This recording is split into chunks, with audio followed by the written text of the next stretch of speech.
El Ministerio Apostólico de Enseñanza y Predicación Rema Internacional presenta hoy al Reverendo Fernando García Sotomayor con la proclamación de las buenas nuevas de Dios para tu vida. El mensaje de ayer, el mensaje de hoy y el mensaje para la eternidad a los que tienen hambre y sed de la palabra de Dios. Un querigma de Dios para el que oiga, el que tiene oídos para oír.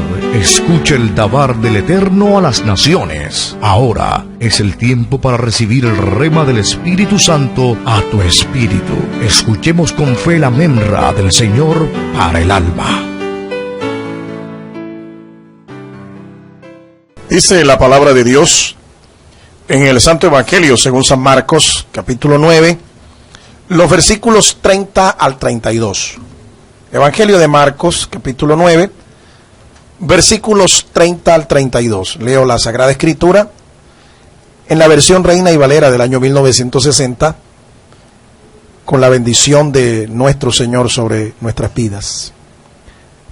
Habiendo salido de allí, caminaron por Galilea, y no quería que nadie lo supiese, porque enseñaba a sus discípulos, y les decía: el Hijo del Hombre será entregado en manos de hombres, y le matarán, pero después de muerto resucitará al tercer día. Pero ellos no entendían esta palabra y tenían miedo de preguntarle. Amén. Dios nos bendiga en esta hora por esta palabra. El título de esta disertación: Yeshivá en Galilea. Yeshivá es una expresión, un vocablo hebreo que nos habla de una escuela de entrenamiento y preparación. 120 miembros se necesitaban en Israel para ser reconocida de una manera oficial. Toda yeshiva necesitaba tener como mínimo 120 miembros, toda escuela, una escuela rabínica. Como nosotros podemos ver aquí, es evidente que el Señor tenía su propia yeshiva. Así es que es mentira que los discípulos del Señor eran hombres sin letra y del vulgo, interpretando esta expresión como ignorantes o mal educados. Antes, por el contrario, tenían al mejor de todos los maestros, el mejor rabino de todas las edades. Tenían a nuestro Señor Jesucristo como su maestro. Muchas yeshivá eran reconocidas en Israel. La del famoso judío Hillel, la de Shammai, la del judío Gamaliel, era nieto de Hillel, la del rabino Nicodemo y otros más. Así es que cuando hablamos de yeshivá estamos hablando de entrenamiento, de preparación, de estudio. Son muchos los creyentes y las iglesias en donde la educación teológica cristiana la consideran innecesaria, y aún algunas personas que la consideran del diablo. Yo conozco muchos evangélicos fanáticos que cuando uno les dice tienen que prepararse porque no basta la vocación, no basta la unción, no basta el poder, la gloria del Señor, no basta, se requiere estudio. Hay que estudiar, hay que entrenarse, hay que prepararse, y los invita a uno a un curso, por ejemplo, de oratoria, de homilética cristiana, de oratoria y cómo hablar en público, o de hermenéutica o exégesis. Son muchos los que le dicen a usted así: no, hermano, yo no necesito hermenéutica, yo lo que necesito es rodillética. Lo que necesito es vigilética, ayunética. Estos son creyentes que tarde o temprano uno los ve caídos, uno los ve avergonzados, uno los ve mal, porque se convierten más temprano que tarde en legalistas, en fanáticos. Y por esta razón es que muchos blasfeman del Evangelio, porque creen que todo el mundo es así como estos hermanitos, entre comillas, Gente que aún considera la educación como del diablo, algo del diablo. Muchos creen que la teología mata la unción, pero esto es una soberana mentira. Yo tengo 25 años de ser creyente en Jesucristo y tengo 20 años de estar sirviendo al Señor en un ministerio de tiempo completo. Y desde que yo me convertí hasta el día de hoy, a mí no se me ha muerto la unción, a mí no se me ha muerto la pasión. A mí la teología, el estudio de la palabra de Dios, el estudio de la oratoria, el estudio de la homilética, de la exégesis, no me ha matado la unción. Antes, por el contrario, me ha enseñado a echar raíces en la palabra del Señor, en la fe cristiana. Aunque muchos miran con cierto desdén, con cierto desprecio a los que estudian teología y a la teología en general, sin embargo, en el Evangelio de Marcos se destacan unas 16 referencias en las cuales se muestra al Señor como un auténtico maestro de las Escrituras. Jesús dedicó inclusive más tiempo a la enseñanza que a otra cosa. No en vano, por eso a él le llaman rabí, le llaman maestro, porque en realidad lo es. Y desarrolló un ministerio amplio de enseñanza. Cristo enseñaba a las multitudes públicamente, pero también enseñaba a solas a sus discípulos. El rabino celestial desarrolló sin lugar a dudas un activo ministerio como maestro, dándole importancia absoluta a la educación teológica cristiana. Él tenía que preparar a los suyos para que estos sostuvieran después el ministerio y lo ensancharan, como evidentemente así fue. Note usted que el derramamiento del Espíritu y la consecuente llenura vino después de recibir una escuela, de recibir instrucción, de recibir yeshivá. Él vio la cercanía de su muerte y quiso dedicarse a enseñar a sus discípulos, quienes continuarían la obra del ministerio. Y fue en Galilea, donde funcionó este seminario, donde funcionó esta escuela, de modo que en este lugar el Señor redondeó su ministerio como Salvador y como Maestro. Yo quiero que veamos las circunstancias que rodearon este tiempo de instrucción especial. Y repito, es un tiempo de instrucción especial que marcó posteriormente las vidas de estos hombres. En el libro de los Hechos de los Apóstoles dice en el capítulo 4 y el versículo 13: entonces, viendo el denuedo de Pedro y de Juan, estos eran discípulos del Señor, y sabiendo que eran hombres sin letras y del vulgo, se maravillaban y les reconocían que habían estado con Jesús. Repito, la expresión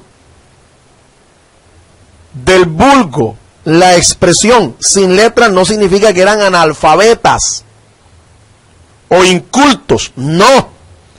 La descripción que se hace de los apóstoles Pedro y Juan como hombres sin letras y del vulgo se refería al punto de vista del Sanedrín, de los sumos sacerdotes, de los ancianos y escribas, que rechazaban a los discípulos del Señor porque no se habían instruido estos en una yeshiva de ellos, en una escuela rabínica de ellos. Los apóstoles eran hombres galileos y no eran eruditos profesionales o maestros de la religión judaica, como los miembros del Sanedrín, que eran reconocidos por el Sanedrín como tal, como las escuelas oficiales. Por lo tanto, la elocuencia de los discípulos, de estos hombres de Dios, era muy admirable.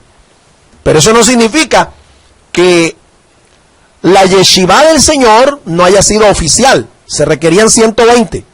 Y si usted nota, después que el Espíritu Santo descendió sobre ellos, allá en el capítulo 1 del libro de los Hechos, nosotros podemos corroborar que eran 120 los que estaban reunidos. Así que tenía el mínimo número oficial que se requería para ser reconocida como tal. Y efectivamente, más tarde ellos fueron reconocidos como una secta, que es el vocablo que se usa en el texto griego para referirse a una yeshivá. Una secta originalmente, aún en el idioma griego, koine, no era una herejía como hoy se debe entender. No, era una escuela, una escuela y le llamaron la escuela o yeshivá o secta del camino, dándole un estatus oficial.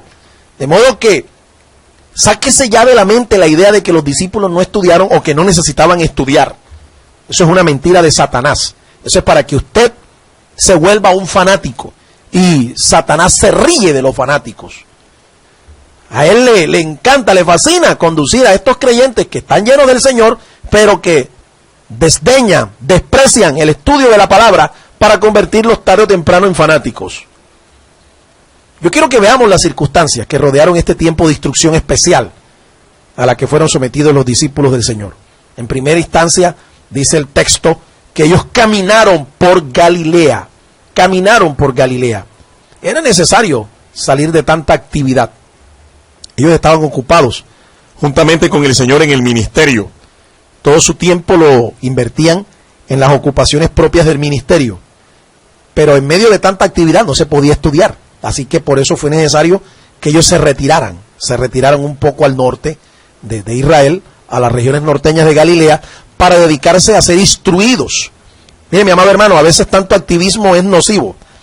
Hay algunos que piensan que si no hacen y hacen y hacen en la obra, si no trabajan y trabajan en la obra, como que no ganan el favor de Dios.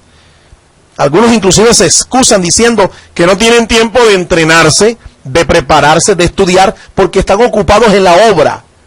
Y déjeme decirle, tenga mucho cuidado, porque a veces tanto activismo, tanta ocupación en la obra, te hace perder de vista lo más importante, la comunión con el Señor de la obra. Y esto es lo que más importa. Era necesario que fuera en privado. Cuando uno está rodeado de gente y de multitudes es muy difícil estudiar. La bulla, el escándalo, en fin. Inclusive a veces en la misma casa nuestra. En el día a veces es difícil porque está la llamada de uno, está la atención para consejería para otros, los niños, en fin, las ocupaciones propias, las atenciones propias de la casa nos entretienen y no podemos realmente concentrarnos en lo que estamos estudiando. Por eso es necesario sacar un tiempo en privado. Yo le animo a usted para que usted planifique su tiempo y dedique un tiempo a la instrucción, a la preparación, al estudio, al entrenamiento. Jesús comprende la importancia que tiene el obrero sobre la obra y por eso se dedica a instruirlos personalmente. Él sabe lo determinante que es la instrucción.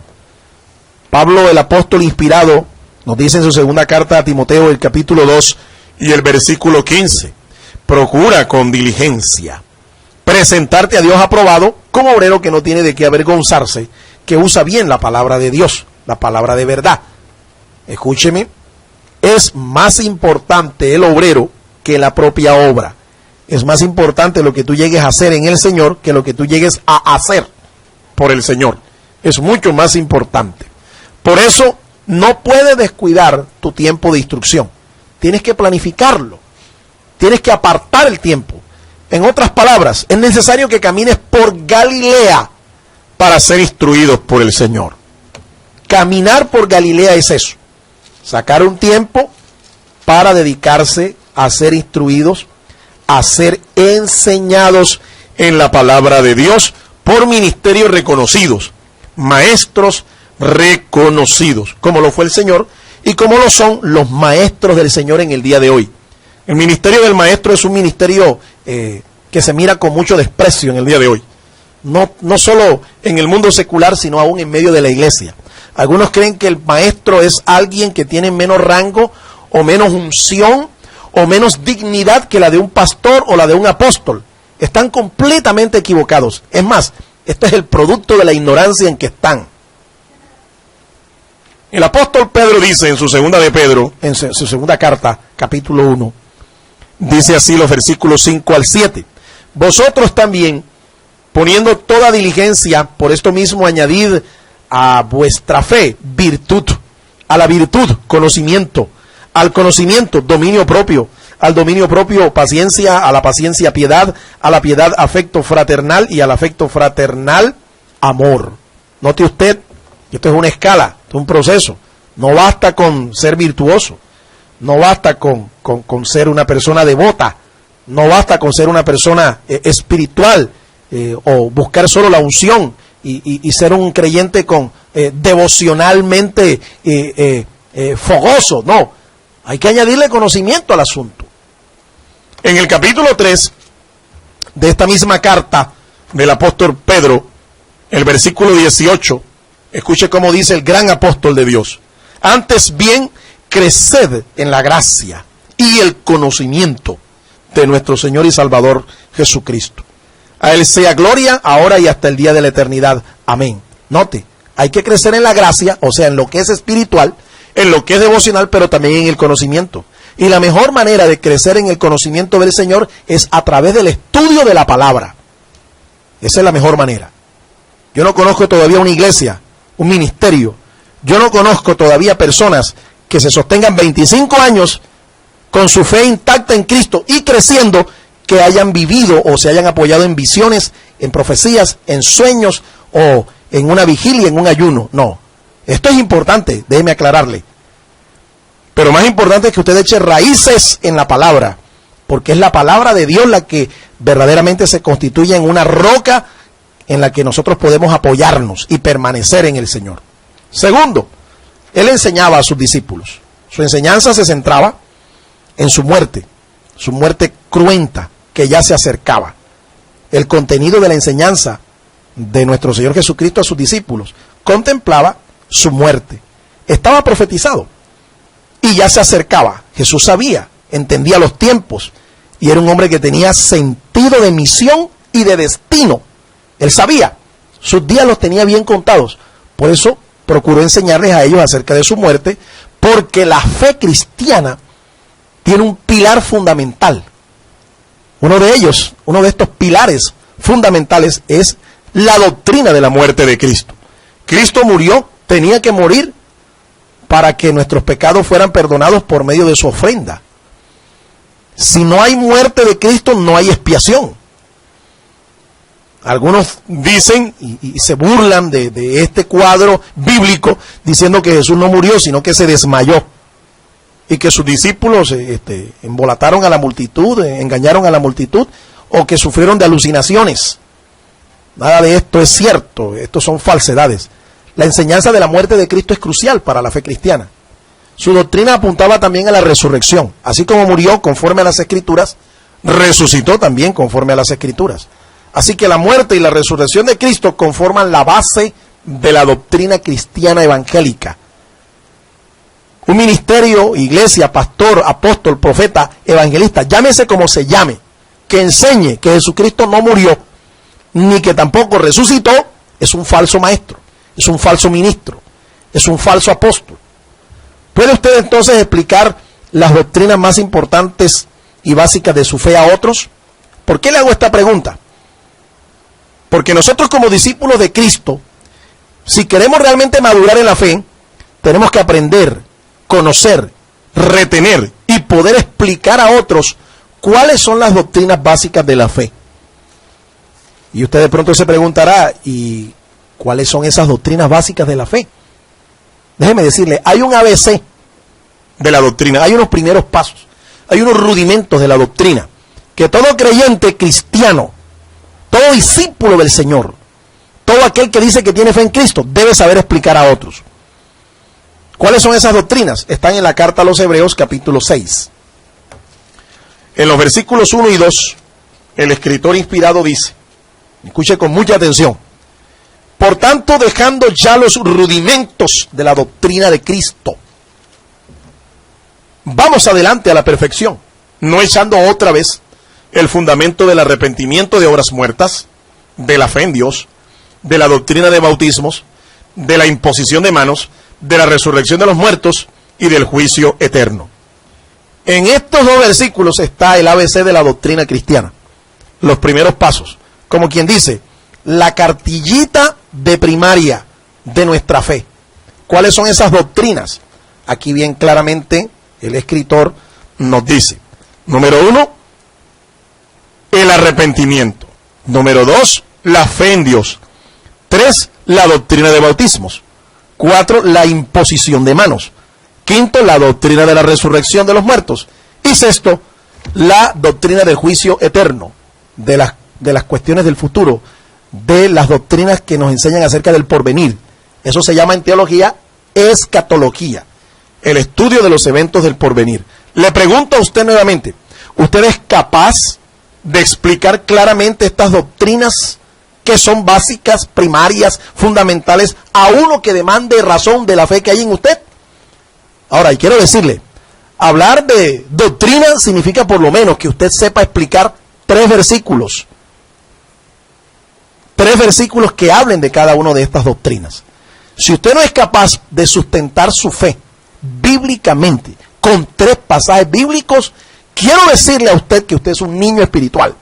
Y perdóneme si le soy tan franco, pero eso es lo que dice el autor bíblico aquí, en este capítulo 6.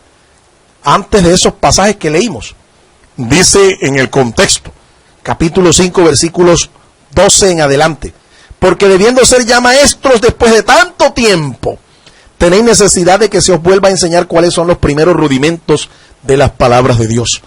Y habéis llegado a ser tales que tenéis necesidad de leche y no de alimento sólido. Y todo aquel que participa de la leche es inexperto en la palabra de justicia, porque es niño, es un baby. Pero el alimento sólido es para los que han alcanzado madurez, para los que por el uso tienen los sentidos ejercitados en el discernimiento del bien y del mal. Yo cuento aquí por lo menos 6 doctrinas. Y para hacer doctrinas se requieren entonces explicar bien 3 versículos. O sea, si usted multiplica 6 por 3, tenemos 18 versículos. Sin contar que algunas de estas doctrinas están escritas en forma plural. Por ejemplo, cuando se habla de bautismos, se está diciendo en forma plural. Bautismos. Es que en la Biblia hay más de un bautismo. Entonces, pero dejémoslo solo en 6 doctrinas fundamentales. Por 3 versículos serían 18 versículos que usted se los tiene que saber de memoria. Los tiene que tener sembrados en su corazón para poder hacer defensa de su fe. Si no lo sabe hacer, si no los tiene en su corazón, si esta palabra no está bien clara ahí en su mente y no es capaz usted de explicar, usted es un niño espiritual. Usted necesita discipularse. Usted necesita entrenarse. Usted necesita estudiar la palabra de Dios con seriedad, porque la fe que usted tiene es vacía, es vana, es pura emoción. O como alguien dijo, pura unción, poder y gloria. En otras palabras, sinónimas, puro bla, bla, bla, bla. Y esto de nada sirve, mi amado hermano. Tercero, sus discípulos no entendían la palabra. Eso dice el texto. Tenían velado el entendimiento. Es que cuando tú no naces de nuevo, no puedes entender la palabra de Dios. El primer paso que nosotros tenemos que dar para que la palabra nos sea revelada, para que el Espíritu realmente ilumine nuestro entendimiento, es nacer de nuevo. Recibir a Jesucristo como nuestro Señor y Salvador. El hombre natural no percibe las cosas que son del Espíritu de Dios. Es más, le parece que son locura. Pero estas cosas se han de entender, se han de explicar, se han de discernir, se han de interpretar espiritualmente. Con una mente carnal no podemos entender la palabra de Dios. Se necesita una mente espiritual, renovada, renacida por el poder de Dios. Por su ignorancia tenían miedo de preguntar. Todo el que es ignorante le da miedo preguntar. Eso es así. Hay gente que permanece en su ignorancia, pero es porque están atadas. Un espíritu de miedo, de temor les tiene ahí atados. Esta era la condición de los discípulos del Señor. El temor de oír una poderosa verdad escritural hace callar los labios ignorantes. Cuando a alguien le da temor preguntar, muchas veces es porque teme escuchar una poderosa verdad escritural. Por eso no preguntan, ¿sí? Porque saben que una respuesta bíblica, una palabra de Dios es como una espada que penetra, que corta. La ignorancia les hacía sentir tristeza. Es así. Cuando yo tengo ignorancia de algo, seguramente también viene acompañado este pecado, la tristeza, este decaimiento de ánimo, de espíritu. Así estaban ellos. Cuando el Señor les estaba hablando de la muerte, se entristecían. En vez de entender el propósito de Dios, el propósito de que Jesucristo viniera como ofrenda y sacrificio para expiación de nuestros pecados, ellos era tristes porque se iban a quedar solos, se iban a quedar sin el líder, se iban a quedar sin el maestro. En vez de entender, de discernir el propósito, inclusive algunos, como el caso de Pedro, cuando escuchó esto en una ocasión, porque Jesús no les enseñó eso una sola vez, varias veces. Uno de ellos, Pedro, dijo, pero maestro, ¿cómo así? Lo llamó aparte, lo reconvino. Le dijo, pero tú eres el hombre, ¿cómo que te va a dejar matar? Y Jesús lo reprendió fuertemente. Ustedes recuerdan que Jesús le dijo, apártate de mí, Satanás, porque no pones la mira en las cosas de Dios, sino en las de los hombres. Es así. Mire, cuando no se entiende la palabra, no podemos entender el propósito de Dios. No hay discernimiento espiritual. Una mente carnal jamás podrá entender la palabra. La tristeza es lo que llena un corazón cuando no conoce la Escritura ni tiene a Cristo. Pero cuando usted conoce la Escritura, cuando usted conoce la profecía, cuando usted conoce al Señor, gozo es lo que llena nuestro corazón. La salvación tiene una característica que es muy marcada. ¿Sabe cuál es? El gozo. El gozo. Todo el que es salvo, todo el que tiene la esperanza puesta en el Señor, es una persona gozosa. Y concluyo. El domingo de resurrección, 2 de los discípulos de Cristo se dirigían a una aldea llamada Emaús, cuando de repente un caminante misterioso se les unió. Ellos no lo reconocieron, porque sus ojos estaban velados por el dolor. Luego él les preguntó el motivo de su partida y de su tristeza, y ellos le respondieron, forastero, tú eres el único que no sabes de la muerte de Jesús el Nazareno. Inmediatamente él les dijo, oh insensatos y tardos de corazón, para creer todo lo que los profetas han dicho, y comenzó a declararles las Sagradas Escrituras. Y le fueron abiertos los ojos, y le reconocieron, y entendieron que Jesús había resucitado de los muertos. Los discípulos volvieron a Jerusalén, contaron lo que les había sucedido, y Jesús los sorprendió, apareciendo nuevamente entre ellos. Entonces Jesús les abrió el entendimiento para que comprendieran las Escrituras. De este mismo modo, es necesario hoy clamar al Cristo resucitado, a nuestro Señor de gloria, para que nos declare las Escrituras y para que nos haga arder el corazón hacia su palabra y nos abra el entendimiento. No basta, mi estimado hermano, a veces con ir a un seminario, a una universidad, a una yeshiva y aprender de los mejores maestros. No basta recibir el conocimiento de las Escrituras. No basta aprender teología. El seminario bíblico, la universidad teológica, la teología son solo herramientas que nos son útiles si dejamos que Jesús abra nuestro corazón a su palabra. Dígale al Señor ahí donde usted está, que por amor a su nombre, abra su corazón a la palabra. Y entonces usted se convertirá en un discípulo de la yeshiva en Galilea. Estará dispuesto a caminar con el Señor en Galilea. En otras palabras, a ser instruido, a ser enseñado en la palabra de Dios por los maestros que el Señor ha establecido para que enseñen su doctrina, para que enseñen su palabra. Dios te bendiga. El Ministerio Apostólico Rema Internacional pone a disposición esta predicación. Ofrecemos ministración a simposios, seminarios, campañas evangelísticas, educación globalizada sana y de carácter interdenominacional. Escríbanos a ministerioremainternacional@gmail.com o llámenos al celular 316-270-7181.